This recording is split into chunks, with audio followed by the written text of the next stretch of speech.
ಮುದ್ದೆ ಜೊತೆ ಯಾವಾಗಲೂ ಒಂದೇ ಥರ ಸಾಂಬಾರನ್ನ ಮಾಡ್ಕೊಂಡು ತಿಂದು ಬೇಜಾರಾದಾಗ ನಾನಿವತ್ತು ತೋರಿಸ್ತುವಂಥ ಒಂದು ಸೂಪರ್ ಟೇಸ್ಟಿಯಾಗಿರುವಂಥ ಸಾಂಬಾರು ಕಾಳು ಸಾರು ರೆಸಿಪಿಯನ್ನು ನೀವು ಕೂಡ ನಿಮ್ಮಲ್ಲಿ ಮಾಡಿ ನೋಡಿ, ತುಂಬ ಚೆನ್ನಾಗಿರುತ್ತೆ. ಬನ್ನಿ ಹೇಗೆ ಮಾಡೋದು ನೋಡೋಣ. ನಾನಿಲ್ಲಿ ಒಂದು ಅರ್ಧ ಕಪ್ ಆಗುವಷ್ಟು ಕಡಲೆ ಕಾಳು ಹಾಗೆಯೇ ಒಂದು ಅರ್ಧ ಕಪ್ ಆಗುವಷ್ಟು ಹುರುಳಿ ಕಾಳನ್ನು ನೆನೆಸಿಟ್ಟಿದ್ದೆ, ಮೊಳಕೆ ಬರೆಸಿದ್ದೀನಿ. ಇವಾಗ ಮಾಡೋದು ನೋಡೋಣ. ಮೊಳಕೆ ಬಂದಂಥ ಕಡಲೆಕಾಳು ಮತ್ತು ಹುರುಳಿಕಾಳನ್ನು ಒಂದು ಕುಕ್ಕರ್ಗೆ ಟ್ರಾನ್ಸ್ಫರ್ ಮಾಡ್ಕೊಳ್ತಾ ಇದ್ದೀನಿ. ಇದಕ್ಕೆ ನೋಡಿ ಮುಳುಗುವಷ್ಟು ನೀರನ್ನು ಸೇರಿಸ್ಕೊಳ್ತಾ ಇದ್ದೀನಿ, ನೋಡ್ತಿರ್ಬೋದು.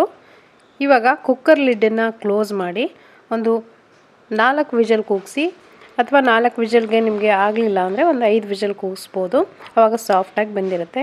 ಇದಕ್ಕೆ ಒಂದು ಮಸಾಲೆ ರೆಡಿ ಮಾಡ್ಕೊಳ್ಳೋಕ್ಕೆ ನೋಡಿ ಒಂದು ಮಿಕ್ಸರ್ ಜಾರ್ಗೆ ಒಂದು ಅರ್ಧದಷ್ಟು ಈರುಳ್ಳಿ, 1 ಟೊಮೆಟೊ, 1 ಹಸಿಮೆಣಸಿನ್ಕಾಯನ್ನು ಹಾಕ್ಕೊಳ್ತಾ ಇದ್ದೀನಿ. ಹಾಗೆಯೇ 1 ಸ್ಪೂನ್ ಆಗೋಷ್ಟು ಕಾಯಿ ಹಾಕ್ಕೊಂಡಿದ್ದೀನಿ. ಹಾಗೆಯೇ ಸಾಂಬಾರು ಪೌಡ್ರು ಮನೆಯಲ್ಲೇ ಮಾಡಿರುವಂಥದ್ದು 1 ಟೇಬಲ್ ಸ್ಪೂನ್ ಆಗೋಷ್ಟು, 1 2 ರಿಂದ 3 ಹೆಸರು ಬೆಳ್ಳುಳ್ಳಿ, ಒಂದು ಸ್ವಲ್ಪ ಹುಣಸೆ ಹಣ್ಣು ಹಾಕ್ಕೊಳ್ತಿದ್ದೀನಿ. ಹಾಗೆಯೇ ಸ್ವಲ್ಪ ಕೊತ್ತಂಬರಿ ಸೊಪ್ಪನ್ನು ಹಾಕ್ಕೊಂಡು ಇದನ್ನು ನುಣ್ಣಗೆ ರುಬ್ಕೊಂಡು ಬರೋಣ. ಈ ಮಸಾಲೆ ತುಂಬ ಚೆನ್ನಾಗಿರುತ್ತೆ ಟೇಸ್ಟು. ಈ ಮಸಾಲೆ ಹಾಕಿ ಮಾಡೋದ್ರಿಂದ ನೋಡಿ ಮಸಾಲೆ ರೆಡಿಯಾಗಿದೆ. ಇದನ್ನು ಸೈಡಲ್ಲಿ ಎತ್ತಿಟ್ಕೊಳ್ಳೋಣ. ಇವಾಗ ಸಾರಿಗೆ ಕೇವಲ ಕಾಳು ಮಾತ್ರ ಇದ್ದರೆ ಅಷ್ಟು ಮಜಾ ಬರಲ್ಲ, ಟೇಸ್ಟಿಯಾಗಿ ಆಗಲ್ಲ. ಮುದ್ದೆ ಜೊತೆಗೆ ಏನಾದರೂ ಸೈಡಲ್ಲಿ ತಿನ್ನೋಕ್ಕೆ ನೆಂಚ್ಕೊಳ್ಳೋಕ್ಕೆ ಏನಾದರೂ ಬೇಕಲ್ವ, ಅದಕ್ಕೆ ನಾನಿಲ್ಲಿ 1 ಆಲೂಗಡ್ಡೆ ತೊಗೊಂಡಿದ್ದೀನಿ. ಹಾಗೆಯೇ 2 ಬದನೆಕಾಯನ್ನು ತೊಗೊಂಡಿದ್ದೀನಿ. ನೀವು ಬೇಕಿದ್ರೆ ಬೀನ್ಸ್ ಹಾಕೋಬೋದು. ನೋಡಿ ಆಲೂಗಡ್ಡೆ ಸಿಪ್ಪೆ ತೆಗೆದು ಸ್ವಲ್ಪ ದೊಡ್ಡ ದೊಡ್ಡ ಹೋಳುಗಳನ್ನಾಗಿ ಕಟ್ ಮಾಡಿಕೊಂಡು ನೀರಲ್ಲೇ ಹಾಕ್ಕೊಳ್ತಾ ಇದ್ದೀನಿ.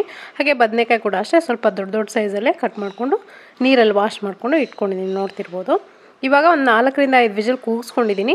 ಪರ್ಫೆಕ್ಟಾಗಿ ಇನ್ನೂ ಬೆಂದಿಲ್ಲ, ಇನ್ನೊಂದು ವಿಷಲ್ ಕೂಗಬೇಕು ಅನ್ನೋವಾಗ ಕುಕ್ಕರ್ ಲಿಡ್ಡನ್ನು ಓಪನ್ ಮಾಡಿ ನೋಡಿ ಚೆಕ್ ಮಾಡಿ ನೋಡ್ತಿದ್ದೀನಿ, ಇನ್ನೂ ಸಾಫ್ಟಾಗಿ ಬೆಂದಿಲ್ಲ. ಕಡಲೆಕಾಳು ಇನ್ನೂ ಸಾಫ್ಟಾಗಿ ಬೇಯಬೇಕು. ಇವಾಗ ಅರ್ಧದಷ್ಟು ಬೆಂದಿದೆ. ಇವಾಗ ನಾವೇನು ಕಟ್ ಮಾಡಿ ಇಟ್ಕೊಂಡಿದ್ವಲ್ಲ ಬದನೆಕಾಯಿ ಮತ್ತು ಆಲೂಗಡ್ಡೆ, ಅದನ್ನು ಹಾಕಿ ಮತ್ತೊಂದು ವಿಷಲ್ನ ಕೂಗಿಸ್ಕೊಂಡ್ಬಿಟ್ರೆ ಕಾಳು ಬೇಯುತ್ತೆ. ಹಾಗೆ ತರಕಾರಿ ಕೂಡ ನಮ್ಗೆ ಯಾವ ಹದಕ್ಕೆ ಬೇಕೋ ಆ ಹದಕ್ಕೆ ಬೆಂದೋಗುತ್ತೆ. ಇವಾಗ ನೋಡಿ ಒಂದು 2 ವಿಷಲ್ ಕೂಗಿಸ್ಕೊಂಡಿದ್ದೀನಿ. ಸೊ ಇವಾಗ ಪರ್ಫೆಕ್ಟಾಗಿ ಬೆಂದಿರುತ್ತೆ, ಕಾಳು ಕೂಡ ಸಾಫ್ಟಾಗಿರುತ್ತೆ. ಹಾಗೆ ತರಕಾರಿ ಕೂಡ ನಮಗೆ ಯಾವ ಹದಕ್ಕೆ ಬೇಕೋ ಆ ಹದಕ್ಕೆ ಬೆಂದಿದೆ. ಚೆನ್ನಾಗಿ ಮಿಕ್ಸ್ ಮಾಡಿಕೊಂಡು ನೋಡಿ ಇದಕ್ಕೆ ಯಾವುದೇ ನೀರನ್ನು ಸೇರಿಸ್ಬೇಡಿ, ಇಷ್ಟೇ ಸಾಕು. ಗಟ್ಟಿ ಬೇಕಂದರೆ ಇಷ್ಟೇ ಸಾಕು. ಇವಾಗ ಒಂದು ಒಗ್ಗರಣೆ ಪಾತ್ರೆನ ಬಿಸಿ ಇಟ್ಕೊಂಡಿದ್ದೀನಿ. 2 ಸ್ಪೂನ್ ಆಗೋಷ್ಟು ಎಣ್ಣೆ ಹಾಕ್ಕೊಂಡಿದ್ದೀನಿ. ಒಂದು 3 ಹೆಸರು ಬೆಳ್ಳುಳ್ಳಿನ ನಾನಿಲ್ಲಿ ಒಗ್ಗರಣೆಗೆ ಅಂತ ಹಾಕ್ಕೊಳ್ತಾ ಇದ್ದೀನಿ, ಜಜ್ಜಿ ಹಾಕ್ಕೊಳ್ತಾ ಇದ್ದೀನಿ. ಹಾಗೆಯೇ ಸಾಸಿವೆ ಜೀರಿಗೆ 1 ಟೀ ಸ್ಪೂನ್ ಅಷ್ಟು ಹಾಕ್ಕೊಂಡಿದ್ದೀನಿ ಒಗ್ಗರಣೆಗೆ ಅಂತ.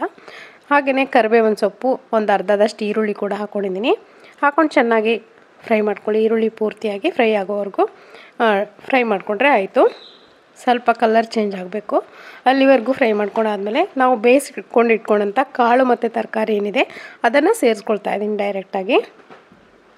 ನೋಡಿ ಹಾಕಾದ್ಮೇಲೆ ಒಂದು ಸರಿ ಚೆನ್ನಾಗಿ ಮಿಕ್ಸ್ ಮಾಡ್ಕೊಳ್ಳಿ. ಇದ್ರ ಜೊತೆಗೇ ನಾನು ಆವಾಗಲೇ ಮಸಾಲೆ ರುಬ್ಬಿಟ್ಕೊಂಡಿದ್ದೆನಲ್ಲ ಅದನ್ನು ಕೂಡ ಸೇರಿಸ್ಕೊಂಡ್ಬಿಟ್ಟಿದ್ದೀನಿ. ಹಾಗೆಯೇ ಇದೇ ಜಾರ್ಗೆ 1 ಜಾರ್ ಆಗುವಷ್ಟು ನೀರನ್ನು ಕೂಡ ನಾನು ಸೇರಿಸ್ಕೊಂಡು ಅದು ನೀರನ್ನು ಕೂಡ ಇಲ್ಲಿ ಹಾಕ್ಕೊಂಡಿದ್ದೀನಿ ನಾನು. ಇವಾಗ ರುಚಿಗೆ ಎಷ್ಟು ಬೇಕು ಅಷ್ಟು ನೋಡಿಕೊಂಡು ಉಪ್ಪು ಹಾಗೆ ಅರಿಶಿನ ಒಂದು ಅರ್ಧ ಟೀ ಸ್ಪೂನ್ ಅಷ್ಟು ಇದಕ್ಕೇ ಸೇರಿಸ್ಕೊಳ್ತಾ ಇದ್ದೀನಿ. ಸೇರಿಸ್ಕೊಂಡು ಚೆನ್ನಾಗಿ ಮಿಕ್ಸ್ ಮಾಡ್ಕೊಳ್ಳಿ. ನಿಮಗೆ ಹೆಚ್ಚು ಕಡಿಮೆ ಎಷ್ಟು ಬೇಕೋ ಮಾಡ್ಕೊಳ್ಳಿ. ತಿಳಿ ಬೇಕಂದರೆ ತಿಳಿಯಾಗಿ ಮಾಡ್ಕೋಬೋದು, ಅಥವಾ ಗಟ್ಟಿ ಸಾರು ಬೇಕು ನಿಮಗೆ ಅನ್ನೋದಾದರೆ ಸ್ವಲ್ಪ ಗಟ್ಟಿ ಸಾಂಬಾರನ್ನ ಮಾಡ್ಕೋಬೋದು. ಯೂಶ್ವಲಿ ಮುದ್ದೆ ಜೊತೆಗೆ ಸ್ವಲ್ಪ ಗಟ್ಟಿಯಾಗಿದ್ರೇ ತುಂಬ ಚೆನ್ನಾಗಿರುತ್ತೆ. ಅನ್ನಕ್ಕೂ ಕೂಡ ಸೂಟ್ ಆಗುತ್ತೆ, ಮುದ್ದೆಗೂ ಕೂಡ ಸೂಟ್ ಆಗುತ್ತೆ, ಎರಡಕ್ಕೂ ಹೊಂದ್ಕೊಳ್ಳುತ್ತೆ. ಹಾಗಾಗಿ ಸ್ವಲ್ಪ ಗಟ್ಟಿನೇ ಮಾಡ್ಕೊಳ್ತಾ ಇದ್ದೀನಿ. ಸ್ವಲ್ಪ ಕೊತ್ತಂಬರಿ ಸೊಪ್ಪನ್ನು ಹಾಕ್ಕೊಂಡು ಒಂದು 3 ಕುದಿ ಕುದಿಸ್ಬೇಕು. ಚೆನ್ನಾಗಿ ಕುದಿಬೇಕಿದೆ ಇವಾಗ, ಯಾಕಂದರೆ ನಾವು ಹಸಿ ಮಸಾಲೆ ರುಬ್ಬಿದ್ದೇವಲ್ವ, ಅದೆಲ್ಲ ಹಸಿ ಮಸಾಲೆ ಎಲ್ಲ ಹಸಿ ಸ್ಮೆಲ್ ಹೋಗಿ ಚೆನ್ನಾಗಿ ಕುದಿಬೇಕು. ಇವಾಗ 1 ಟೀ ಸ್ಪೂನಷ್ಟು ಬೆಲ್ಲ ಹಾಕ್ಕೊಂಡಿದ್ದೀನಿ. ಹಾಗೆ ಅಚ್ಕಾರದ ಪುಡಿ ಕೂಡ ಹಾಕ್ಕೊಂಡಿದ್ದೀನಿ.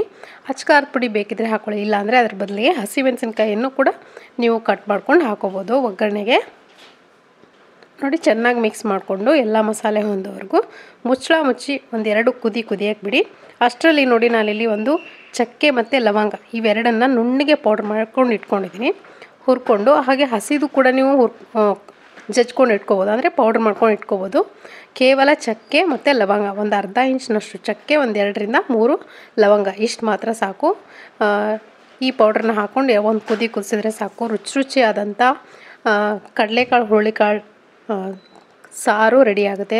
ಮುದ್ದೆ ಜೊತೆಗಂತೂ ಹೇಳಿ ಮಾಡಿಸೋಂಥ ರೆಸಿಪಿ ಅಂತ ಹೇಳ್ಬೋದು. ನಾನಿಲ್ಲಿ ಬಿಸಿ ಬಿಸಿಯಾಗಿರೋಂಥ ಮುದ್ದೆ ಜೊತೆಗೆ ಈ ಕಾಳು ಸಾರನ್ನು ಸರ್ವ್ ಮಾಡಿದ್ದೀನಿ. ತುಂಬ ಟೇಸ್ಟಿಯಾಗಿತ್ತು. ಒಂದು ಸ್ವಲ್ಪ ತುಪ್ಪ ಹಾಕ್ಕೊಂಡು ತಿಂದ್ರಂತೂ ಇನ್ನೂ ರುಚಿಯಾಗಿರುತ್ತೆ. ಖಂಡಿತ ನೀವು ಕೂಡ ಇದನ್ನು ನೋಡ್ಕೊಂಡಾದಮೇಲೆ ನಿಮ್ಮ ಮನೆಯಲ್ಲಿ ಮಾಡ್ಕೊಳ್ಳಿ, ತುಂಬ ಇಷ್ಟಪಟ್ಟು ತಿಂತಾರೆ ಪ್ರತಿಯೊಬ್ಬರು. ಸೊ ಇವತ್ತಿನ ರೆಸಿಪಿ ನಿಮಗೆ ಖಂಡಿತ ಇಷ್ಟ ಆಗಿದೆ ಅಂದ್ಕೊಳ್ತೀನಿ. ಇಷ್ಟ ಆಗಿದ್ರೆ ಒಂದು ಲೈಕ್ ಮಾಡೋದನ್ನು ಮರಿಬೇಡಿ. ಹಾಗೆ ನಮ್ಮ ಚಾನಲ್ಗೆ ಇನ್ನೂ ಯಾರು ಸಬ್ಸ್ಕ್ರೈಬ್ ಮಾಡ್ಕೊಂಡಿಲ್ವೋ ದಯವಿಟ್ಟು ಸಬ್ಸ್ಕ್ರೈಬ್ ಮಾಡಿಕೊಂಡು ವೀಡಿಯೋಸ್ನ ನೋಡಿ. ಮತ್ತೆ ಸಿಗ್ತೀನಿ ಮತ್ತೊಂದು ರೆಸಿಪಿಯೊಂದಿಗೆ. Thank you.